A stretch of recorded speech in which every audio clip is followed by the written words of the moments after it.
People often ask me, with 4 cats, why on earth do you have a white sofa? And the answer is simple. I'm not the only one living here. For this monsieur, there is a madame. And while we both like a clean home, we focus on different things.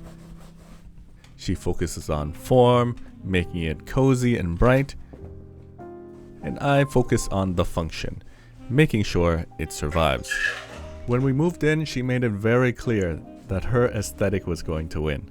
So I had a challenge. I had to figure out how to keep her vision alive while living with 4 sometimes chaotic felines. To do that, I turned to a classic concept in cat behavior. For every no, there must be a yes. I simply take that rule and apply it to the entire apartment, with a system of yes zones and no zones combined with strict material choices. Here's a setup that keeps the apartment looking good without compromising on the cat's happiness. Let's try that again.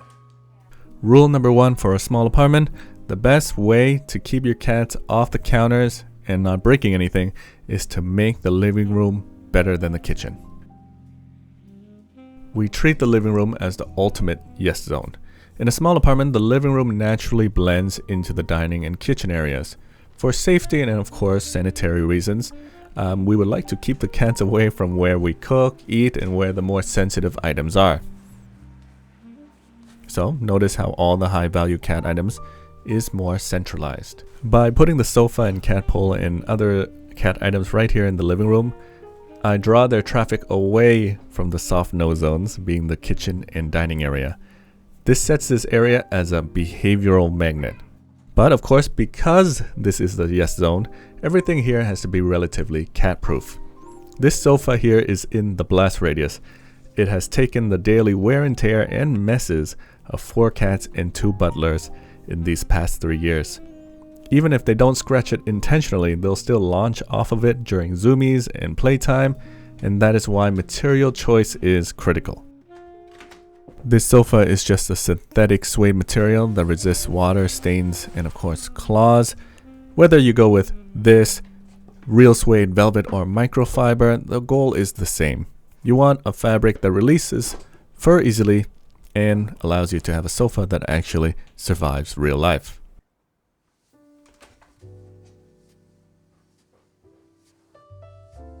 And of course, yes zones includes vertical space. I use suction cup hammocks on the windows, but I specifically look for foldable when I can. When I want the clean apartment look or more privacy at night, I can just flip them against the glass and the curtains close perfectly right over them.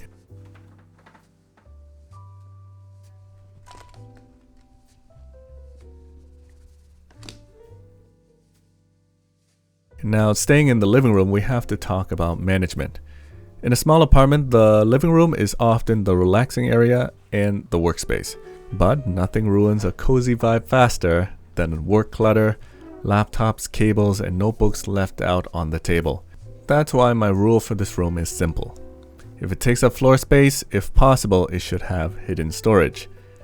Functionally, it's great for me. I can pull it up and get some work done right here on the sofa.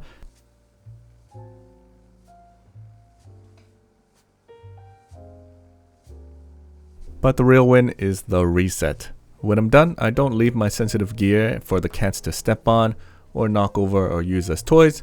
I drop it down and the workspace disappears. My equipment is safe inside and the apartment instantly goes back to the clean aesthetic that my wife loves. The same principles applies to cleaning. If the cleaning tools are too far away, I may feel lazy to use them. But if they're left out, they add clutter and attract attention. This cat stepper is actually hollow and I hide all the cleaning supplies right in here. It's a great way to help the cats get up, control litter tracking, and I get a cleaning cache right here where the mess happens.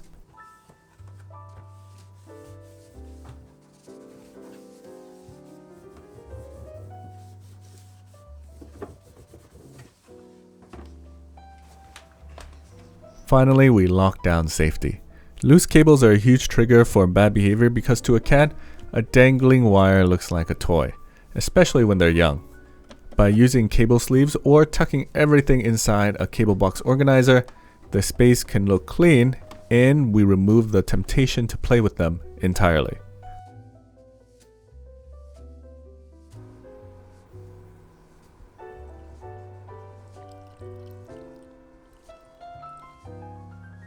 Then we have my little corner, the office. This is a hard no zone, or at least I try to make it one. Because this room sometimes gets too hot, especially in the summer, to keep the doors closed, I use a gate to discourage them.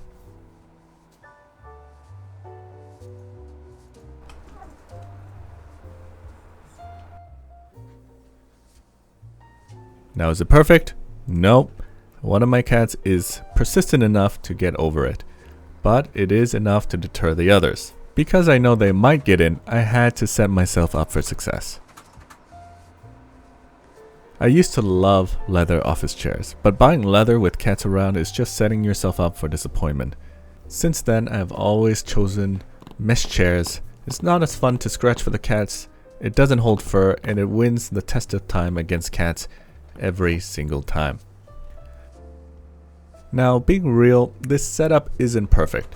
There are still things I'm not quite 100% happy with, like the location of the robotic litter box. It's sitting right here in the center of the hallway, but with 4 cats, accessibility is the priority, and I honestly haven't figured out a better solution for this spot yet. However, there is a functional upside. By facing the opening away from the living room, it acts as a tracking barrier. It keeps the granules here instead of migrating into the kitchen.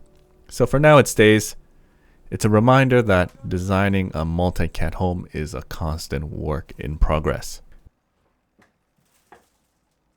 Because we've set up these yes zones early on and removed the temptations in the no zones, we've reached a point where we can trust our cats with nice things. So start with the layout, get the right material, and aesthetics will follow. And speaking of layout, nothing ruins the aesthetic or makes a home harder to clean than scattering plastic litter box trays everywhere. The standard math says I need 5 litter boxes in this apartment, which is very difficult. If you want to see how I safely manage 4 cats with 1 litter box and why the litter box rule might have some nuance to it, click this video right here.